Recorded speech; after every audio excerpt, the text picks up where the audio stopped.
Bonjour et bienvenue dans cette vidéo où je vais vous expliquer avec des mots simples ce qu'est le message nerveux et un signal élémentaire de ce message nerveux, ce qu'on appelle le potentiel d'action. Un message nerveux, ça fait penser à une communication. En effet, le système nerveux assure une communication entre des organes plus ou moins éloignés dans le corps. Par exemple, quand je bouge mon bras, comme ça, c'est mon cerveau qui envoie une information, là, jusqu'au muscle qui se situe ici pour faire bouger mes doigts. Et cette communication, elle fonctionne un petit peu comme nos anciens téléphones. Les téléphones qui utilisaient un système dit filaire, c'est-à-dire avec des contacts électriques, via des fils électriques qui devaient tous être en contact les uns avec les autres. Alors c'est plus le cas maintenant, mais par contre pour le système nerveux ça reste comme ça. La communication elle est assurée par un réseau anatomique de fibres nerveuses. C'est ce qu'on appelle des neurones, avec des fibres qui sont tantôt des axones, tantôt des dendrites. Quand on représente un message nerveux, en général, on vous montre ça, sous la forme d'un document, papier, voilà.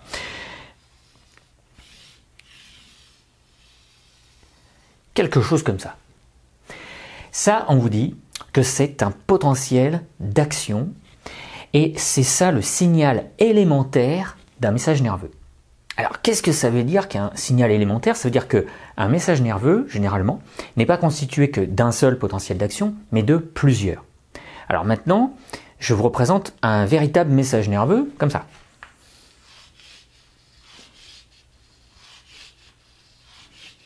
Voilà. Ça, c'est un message nerveux constitué d'un train de potentiel d'action. Si on imagine que chaque potentiel d'action est un wagon, et bien ici j'ai un train de 4 potentiels d'action. Et si ces 4 potentiels d'action se déplacent sur un temps par exemple de 0,1 seconde, alors je peux dire que j'ai une fréquence de potentiel d'action de l'ordre de 40 potentiels d'action par seconde, c'est-à-dire 40 Hz. Voilà. Un message nerveux plus intense, ça va donner ça. Voilà. C'est-à-dire un plus grand nombre de potentiels d'action. On dit que le message nerveux est codé en fréquence de potentiel d'action. D'accord? Plus il est intense, le message nerveux, et plus le nombre par unité de temps de potentiel d'action est grand. Alors par contre, il y a quelque chose que j'ai pas très bien fait, et ça c'est parce que je suis sur un tableau avec la craie que je dessine devant vous. Tous mes pics ont exactement la même taille. Alors ça c'est très important, c'est ce qu'on appelle la loi du tout ou rien. Les potentiels d'action, soit ils apparaissent, soit ils n'apparaissent pas. S'ils n'apparaissent pas, c'est que la stimulation est trop faible. Par exemple, quand avec mes doigts là, je me frotte à l'air ambiant, je ne sens rien.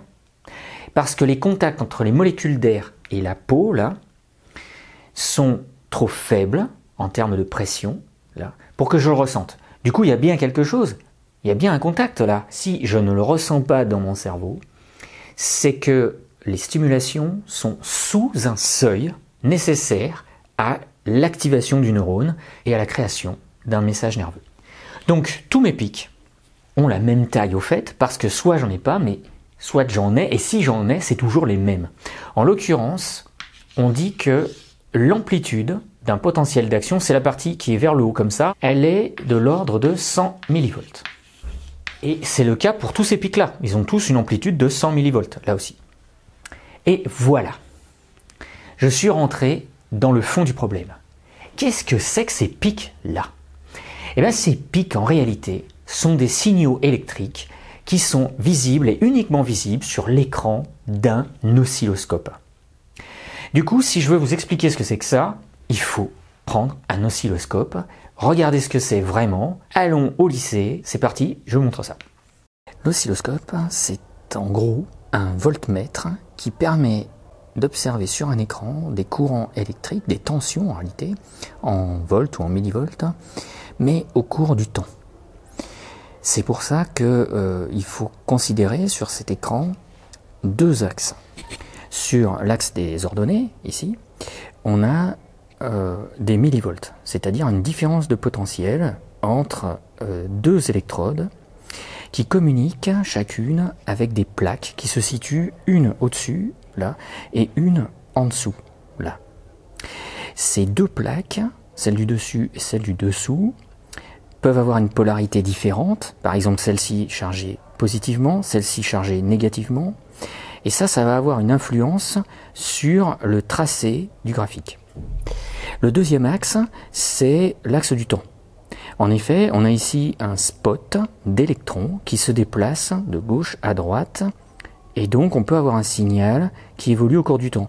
On va allumer l'oscilloscope en appuyant sur le bouton marche qui est ici.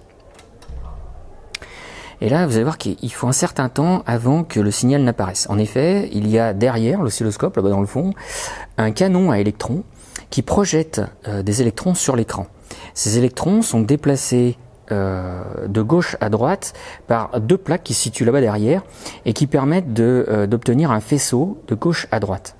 Alors on ne se rend pas forcément compte que c'est un faisceau d'électrons qui se déplace parce que les électrons vont tellement vite qu'on a l'impression qu'il n'y a qu'un trait là qui apparaît. Si je diminue la vitesse de diffusion du spot d'électrons, regardez, on va le voir apparaître. Tiens, voilà, ça y est. Je peux aller très très bas et là, regardez, on n'a plus qu'un point. Voilà. Ce point qui se déplace, c'est donc un spot d'électrons. Alors ce spot d'électrons, pour l'instant, il est en plein milieu du graphique.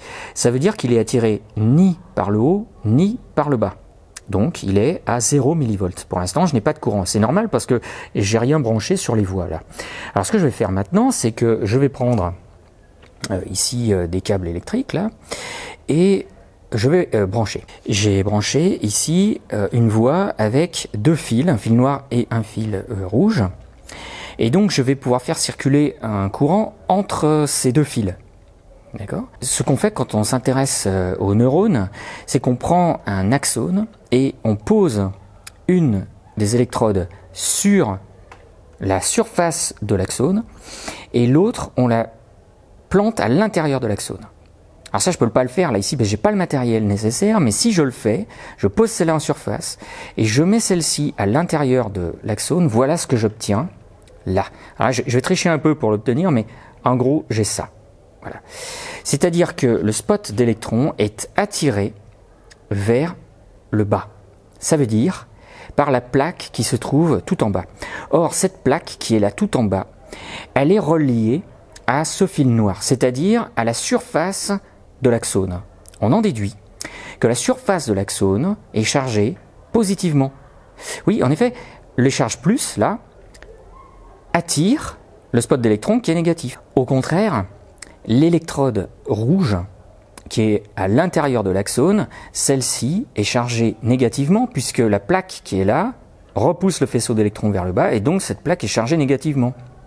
C'est pour ça qu'on peut dire que entre l'intérieur, là, et l'extérieur, là, de l'axone, il y a une différence de potentiel électrique.